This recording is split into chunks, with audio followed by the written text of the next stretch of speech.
police emergency. This is Tammy. Where do you need the police, please? And Angelo Street, Woolwich, at the water. We've found a body in the water. Okay, just stay on the phone with me. Getting the police on the way as we're talking, okay? Just stay on the phone. You don't know who this person is? No? My husband's still sick. I'm holding my gun so his body is floating upside down in the water. I think it's a young woman. A young woman? Yeah, maybe like 20. Yeah.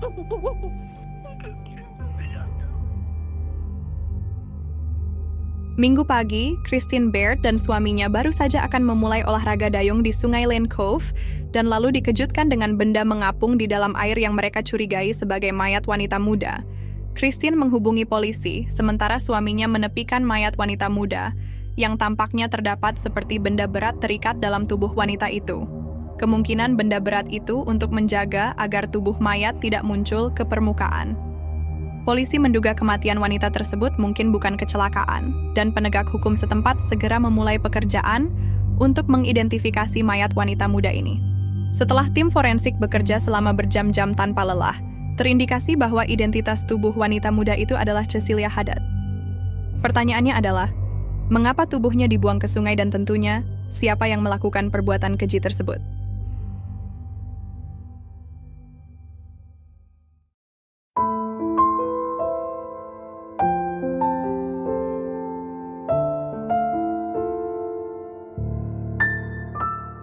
Halo semuanya, saya Devi.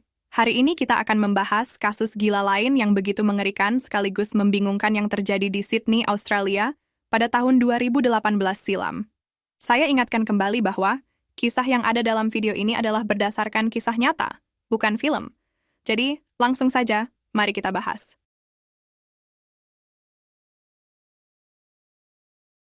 Cecilia Haddad adalah seorang penduduk asli Brasil berusia 38 tahun yang berimigrasi ke Australia untuk bekerja di Bilatin BHP, sebuah perusahaan pertambangan besar. Pada tahun 2016, ia datang ke negara tersebut dan menetap di Perth, Australia Barat. Di sana ia dengan cepat mendapatkan banyak teman. Cecilia adalah lulusan Universitas Katolik Kepausan Rio de Janeiro dan memegang gelar sarjana dan master. Dia fasih berbahasa Portugis, Spanyol, dan Inggris dan merupakan seorang yang pandai dalam dunia bisnis.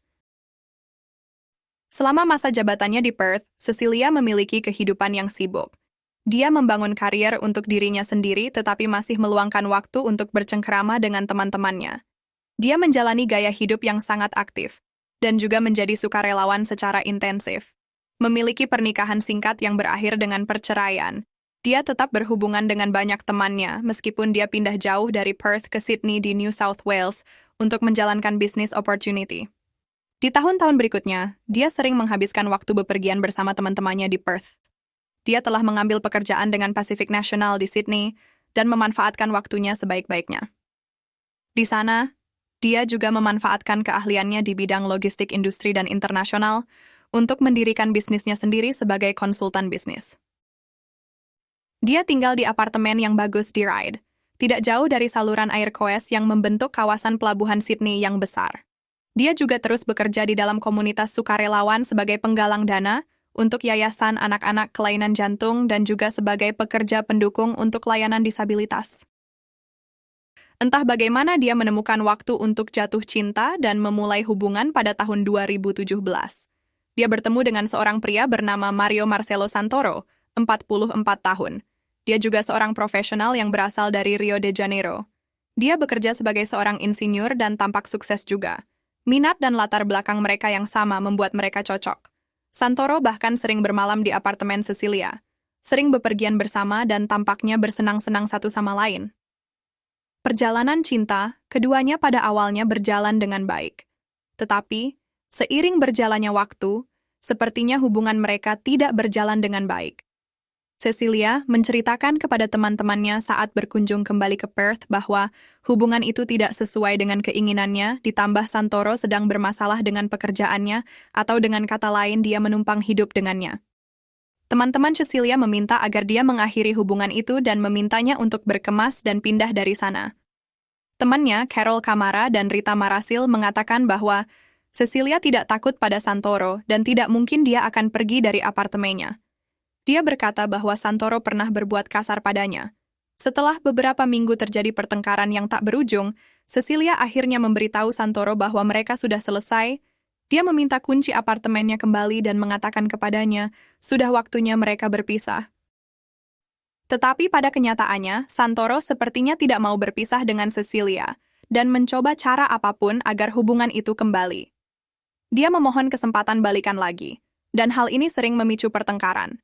Santoro menjadi semakin gila dan penguntitan pun dimulai.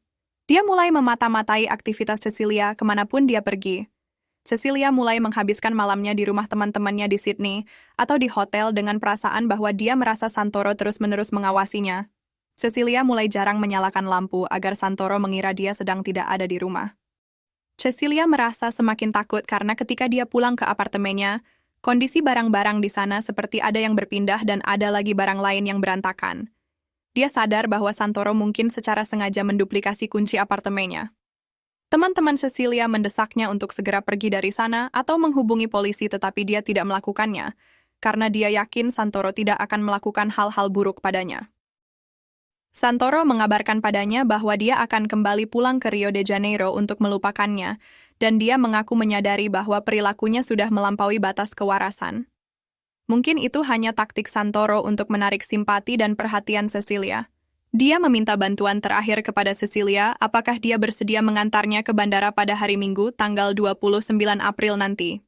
Dia akan pulang dan akan keluar dari kehidupannya untuk selama-lamanya. Cecilia mengatakan kepadanya bahwa dia akan melakukannya. Teman-temannya tidak setuju dengan ide itu, tetapi Cecilia terlalu baik hati dan tidak keberatan dengan permintaan terakhir Santoro. Pada hari Jumat, tanggal 27 April, Cecilia menghabiskan sore dan malam hari di pesta barbecue bersama beberapa teman mereka. Tertawa, bersenang-senang dan menikmati hari itu dengan gembira.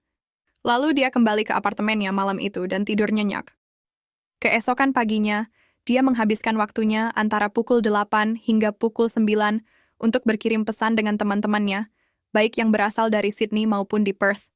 Dia membuat beberapa rencana untuk bertemu dengan salah satu klien penyandang cacat yang menjadi sukarelawannya.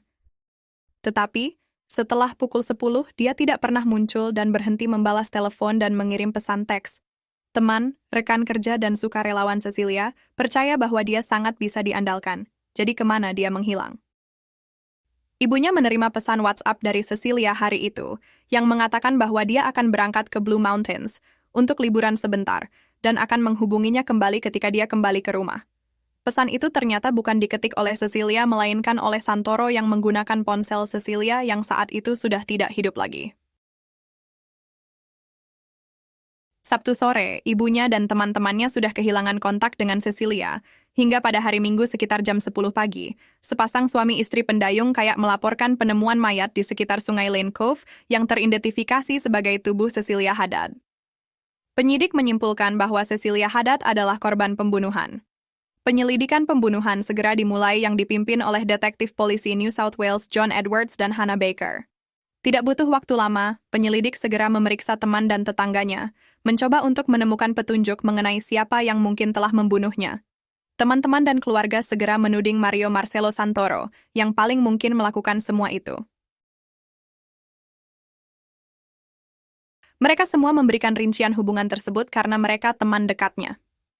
Satu informasi penting datang beberapa jam, tetapi terlambat saat teman-teman Cecilia dari Perth mengatakan kepada penyelidik bahwa Santoro seharusnya sudah kembali ke Brasil pada hari itu juga ketika jenazah Cecilia ditemukan.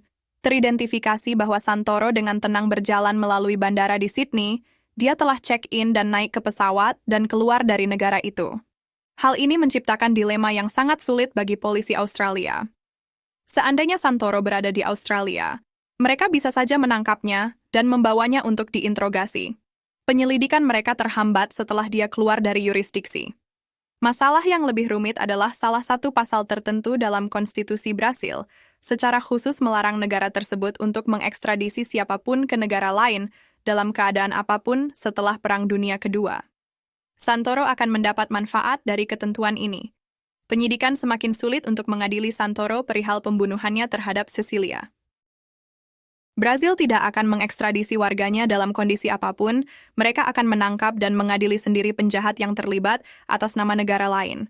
Dalam situasi ini, berkasnya harus dibawa ke pengadilan Brazil. Detektif polisi Australia Edwards dan Baker, serta tim kecilnya harus pergi ke sana untuk memberikan bukti kejahatan Santoro. Mereka segera melakukan penyelidikan dan mengumpulkan bukti yang kuat agar segera dapat dikirim ke pihak berwajib Rio de Janeiro. Salah satu petunjuk pertama mengenai kejadian yang dapat mereka lacak adalah mobil Cecilia yang sangat khas, Fiat 300 warna merah. Hal itu terlihat jelas ketika orang-orang melihatnya di lingkungan sekitar apartemennya. Para tetangga ingat pada hari Sabtu pagi mereka masih melihatnya, tetapi tidak pada sore hari. Polisi juga diberitahu tentang pesan WhatsApp Cecilia bahwa dia sedang pergi ke Blue Mountains. Setelah memeriksa kamera stasiun kereta api West Ride yang ada di dekat Blue Mountains, mobil itu dengan cepat ditemukan di tempat parkir komuter stasiun tersebut. Penyelidik juga bisa mendapatkan catatan ponsel Cecilia dan Santoro, baik catatan pesan maupun panggilan. Untuk mencari petunjuk dan informasi, penyidik lain mulai memetakan ping dari menara seluler lokal. Secara khusus mereka dapat dengan cepat mendapatkan pola pergerakannya. Kemudian mereka mencocokkan ping tersebut dengan kamera CCTV dan sistem pengawasan lainnya di daerah tersebut, sampai mereka menemukan video Santoro. Terlihat pergerakan mobil itu dimulai sekitar jam 7:30 menit. Sabtu pagi itu, Santoro tertangkap kamera terlihat berjalan ke apartemen Cecilia. Dia terlihat di sekitar apartemen sebentar, kemudian pergi ke sebuah toko membeli beberapa makanan dan kembali ke apartemen Cecilia. Setelahnya, mereka tidak memiliki informasi lebih lanjut kecuali komunikasi WhatsApp yang dikirim melalui teleponnya. Penyelidik menduga bahwa saat itu dia mencekiknya dan kemudian menggunakan jari Cecilia untuk membuka kunci teleponnya, kemudian mengirim pesan fiktif tentang kepergiannya ke Blue Mountain dan membuat persiapan untuk membuang jenazahnya. Selanjutnya, Santoro dengan Fiat merah itu lagi, dia membawa tubuh Cecilia menjauh dari TKP. CCTV menunjukkan bahwa dia berkendara di sekitar seluruh area di pinggiran kota Woolwich sebelum akhirnya berhenti di dekat Lane Cove River. Rekaman menunjukkan dia kembali ke mobil setelah membuang mayatnya di sungai terdekat. Jejak celananya yang basah bahkan terlihat sekilas di video keamanan. Sepasang sepatu milik Santoro ditemukan di tempat Riverside, di mana dia membuangnya. Dia berkeliling kota untuk membeli sebotol anggur sebelum menuju ke stasiun kereta untuk meninggalkan mobil. Dia kemudian berjalan kembali ke tempat di mana dia menginap. Tanpa sepengetahuan Santoro, ada kamera CCTV yang terpasang untuk mengawasi pekarangan rumah yang dia tempati. Menangkap dia melepas pakaiannya sampai ke celana dalam, lalu membuangnya ke mesin cuci. Keesokan paginya, sistem CCTV yang sama menangkap dia meninggalkan rumah dengan koper di tangannya. Dia menyewa Uber untuk membawanya ke bandara dan saat itu memang masa liburannya hampir selesai. Pengemudi Uber memiliki ingatan yang sangat jelas tentang wajah Santoro dan permintaannya yang sangat tidak biasa. Santoro memintanya untuk menyeberangi jembatan Gladesville di jalan menuju bandara. Setelah sampai di jembatan, Santoro menurunkan kaca jendelanya dan melemparkan sesuatu keluar hingga melewati pagar pengaman jembatan dan masuk ke dalam air. Penyelam polisi memerlukan waktu 3 minggu untuk mencari di bawah jembatan, sebelum akhirnya mereka menemukan set kunci Fiat yang masih berfungsi, dan juga souvenir gantungan kunci yang sangat khas. Dengan banyaknya bukti yang dikumpulkan, pihak berwenang di Rio dihadapkan dengan kasus yang dibuat oleh detektif Edwards dan Baker. Pada tanggal 7 Juli 2018, Santoro ditangkap oleh polisi setempat dan didakwa melakukan pembunuhan seorang wanita.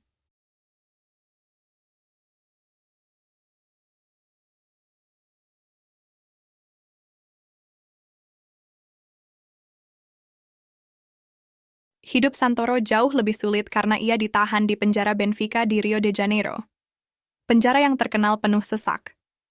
Santoro akan menghabiskan hampir 4 tahun di penjara itu sebelum kasusnya akhirnya diadili. Detektif Australia diberitahu bahwa ketika kasus tersebut diajukan ke hadapan hakim, persidangan akan berjalan cepat, dan mereka dapat memperkirakan keputusan akan diambil dalam waktu 1 atau 2 hari. Pada bulan Januari tahun 2023, persidangan Santoro dimulai. Di persidangan, Santoro membantah semua tuduhan yang diarahkan padanya dan memecat semua kuasa hukumnya lalu berencana membentuk tim kuasa baru. Karena hal ini persidangan ditunda hingga bulan Juni. Dia dikirim kembali ke penjara Benfica. Sesuatu pasti telah terjadi di sana karena Santoro telah berubah pikiran. Dia akan berbicara dengan pendetanya dan beberapa penjaga di penjara mengisyaratkan bahwa dia mungkin akan mengakui kejahatannya. Pada tanggal 21 Juni, Santoro dibawa kembali ke pengadilan untuk diadili. Keluarga dan teman-teman Cecilia mengenakan kaos putih bergambar fotonya. Beberapa berbicara kepada media di luar ruang sidang. Yang lain yang masih tinggal di Australia akan bersaksi di depan pengadilan melalui konferensi video. Detektif Edwards dan Becker juga mengambil bagian dalam persidangan. Pada hari pertama kesaksian, Santoro hancur secara emosional dan mengaku membunuh Cecilia. Dia memberitahu pengadilan bahwa dia telah menyelinap masuk ke apartemen Cecilia tanpa diundang. Keduanya berdebat, lalu dia mengulurkan tangannya dan mencengkeram lehernya, meremasnya sampai dia lemas dan terjatuh. Dia tidak bisa mengatakan apakah kepalanya terbentur saat jatuh atau semacamnya. Tapi dia sudah meninggal saat itu juga dan di sana, dia merasa panik lalu membuang jenazahnya di sungai. Kemudian Santoro dengan sengaja melarikan diri dari negara tersebut. Di persidangan, juri memutuskan Santoro bersalah atas pembunuhan dan upaya menyembunyikan tubuh Cecilia. Mario Marcelo Santoro akan menerima hukuman 22 tahun penjara atas pembunuhan Cecilia Haddad dan tambahan 5 tahun untuk tuduhan menyembunyikan tubuh Cecilia. Santoro dikembalikan ke penjara Benfica untuk menjalani hukumannya.